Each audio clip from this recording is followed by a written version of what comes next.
Executive Director of Common Sense Adoption Services. And I'm Lori Teeter, and I'm the Program Supervisor at Common Sense. Welcome to our YouTube channel. This is the fourth in a short series around the matching process. And in this video, we want to talk about how do you as a family get to yes, and also how do you say no? And that's, a tough thing. It is.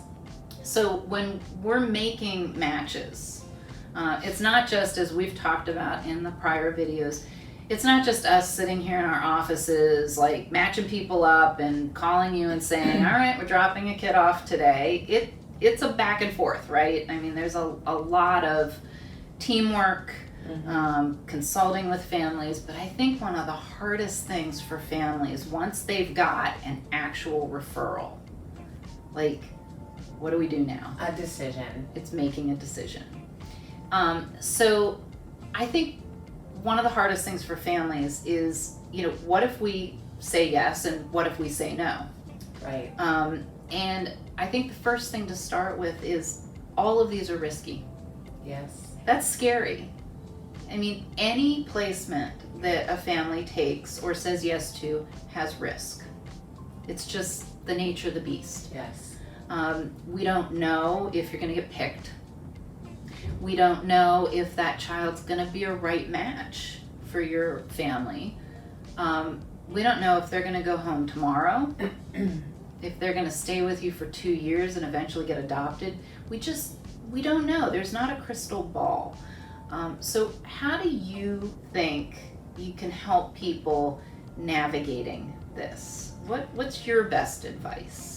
My best advice is to be honest and open with feelings so that we can sort through our feelings so that when a child comes to your home, we're not doing it then. Yeah. And feeling confident with the risk and your ability, you've already gone through the approval process. So just doing that is stepping up to take some risk. Yeah. The approval process can be very intrusive. So we're now at the next level. You stepped up to do this, and I often remind families of that. You came to us. This is what you feel prepared to do. And sometimes it's just, I help support and say, let's do it. It's going to be okay. It's kind of a leap of faith. Yeah, of course. I think that's the thing, 30 years of doing this and watching those magic moments where there's just that connection that maybe doesn't make logical sense. We go through with every family, like, age range, gender, types of needs that a child may or may not have that's a good fit. And then we've had those families come to us with a child or children that completely off the wall. They don't fit what they said they're looking for, and yet some connection has happened. The other thing I think that's helpful for most families is that when we talk about alleviating some of the pressure. Yeah. The bar. What is the bar? What are the expectations? None of us have the answers. None of us are perfect. None of us can do this alone. So we take the team approach, and I really try to help families understand that we all got this together. Yeah. I think that's really important too, for families to feel some of that the bar is here or here.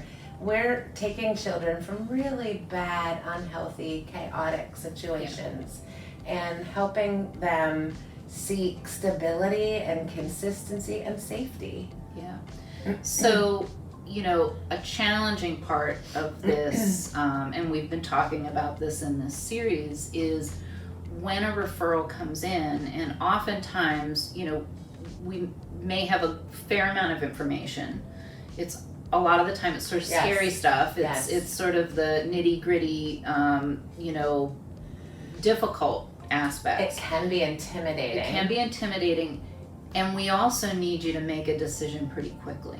Yes. And so I think one of the things that's a challenge with families is we want you to make an informed decision, we also want to caution you against overthinking. Right.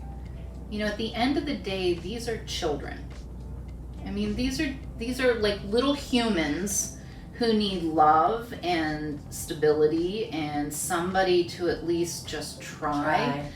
And I think that's where it can be hard to kind of get families to just take that step and just jump in, because for most of our placements, you're not locked in just because you say yes. And we, you know, it's a tough thing because you don't want kids to be disposable. We don't want to be like, yeah, just take them. If it doesn't work, we can move them, but we can. Right. So there is a little bit of that. If you don't I think that's really important, at examining the level of commitment that we're asking and helping support families through any kind of anxieties or fears that we might not be good enough. Right. We might not be in this for the long haul. Well, let's define what that is. Let's define what that feels like and what that looks like. And often for most families, if they've came to our training, if they've listened, if they've gone through the approval process, they're well prepared. Right. So, you know, a lot of what makes a good placement, that makes, you know, it work, is that there's some connection. I've said this for years, and not to be like creepy or weird, but it is kind of like dating. Sure. You know, you can read profiles of, you know, if you're in the dating game, you can read profiles or hear about people, you know, eligible bachelors, if you will. And on paper, someone sounds great, but there's just not a connection. You know, like you get together and it's like, just not feeling it. And there's a little bit of that there is with matching children with families, where sometimes you just don't feel like a real connection to a child. And no one knows if we don't try. I've gotten pretty good at recognizing that. We all want children to be wanted. Yeah. Children deserve to be wanted. They do. They deserve to have someone excited to have them come. Apprehensive is okay. Yeah. Prepared is okay. But there should be some level of excitement and desire. Come to us. That's safety for children. They feel safe when they're wanted, and families feel the confidence that I can help meet your needs, and those needs can be very basic. Yeah. And I think it's hard when, you know, of course, in doing our due diligence, we have to share with families all the kind of gory details, and it's easy to get caught up in that. You know, can I do the therapeutic part? Can I do the healing part? And the therapeutic and healing part is what you just said, that you love, there's some love connection there. There's some bond that you can feel pretty quickly. And I you know, I remember placements that we did when we were very early in our career, where families fell in love with a child from a picture, even like a terrible Xeroxed, you know, picture of a kid. They just felt a connection. And that got them through things that they never ever envisioned they could handle. Some really tough stuff, because they just felt this connection to this child. And, you know, that's where there's the magic in this, that we just can't, we can overthink, we can analyze, but at some point you just kind of have to dive in and try, because, you know, when it's there, it works and it's magical, and it just, it's that energy that carries you through.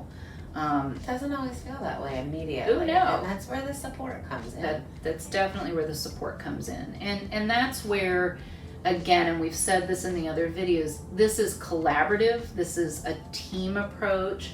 You're not alone. You've got, you know, our agency and other supports within the system, but this is where your own supports also come in. Where do you find support and strength within your own family and community? But I think the hard part for families is, you know, at some point you kind of have to take that leap.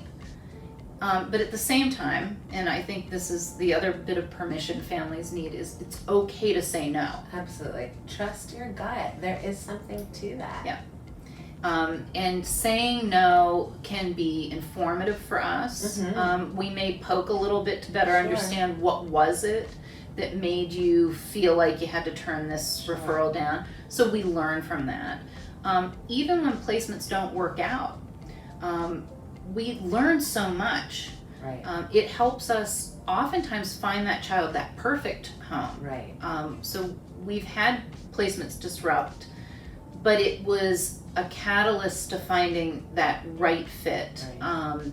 So we shouldn't be terribly afraid if a disruption happens where there's just not a right match, because a lot of the time it's what leads us to success, not only for that child, but oftentimes for that family. Absolutely.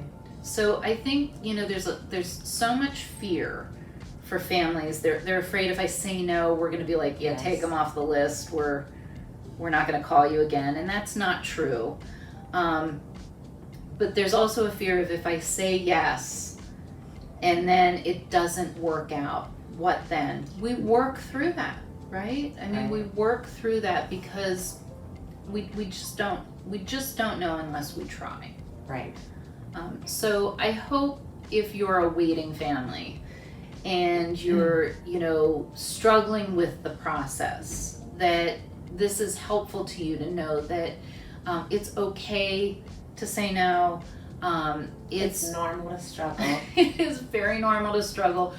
We don't have a crystal ball either, Right. so we just have to have a willingness to trust one another, to work together, and also to always remember as a family that a lack of action, if you simply don't respond, it's never going to happen. And if we see that you say no a lot, we're going to use that as a tool to really try to better understand, are we looking in the right place? I mean, are we looking at the right kind of children? Or is there something else going on where maybe once it gets real and we're looking at real children, maybe this isn't right for you, but it's okay. We have to try, right? We just do. And that's what we are all stepping up to do, is offer these children stability. Even if it's for a little while. Right. It's everyone's journey. It's all of our journey. So the other thing I wanted to add is some families find it helpful to seek some separate counsel to help them make decisions, to help them recognize their expectations or their instincts, and maybe, especially if you're a couple, be on the same page. Try that. So sometimes that's very beneficial as well. So I hope this was helpful. If you know, if you have questions, if you want more information about adopting or fostering and the process, give us a call. We're here. That's what we do. And I hope you've enjoyed this video and this series, and we look forward to seeing you next time. Thanks. Thanks.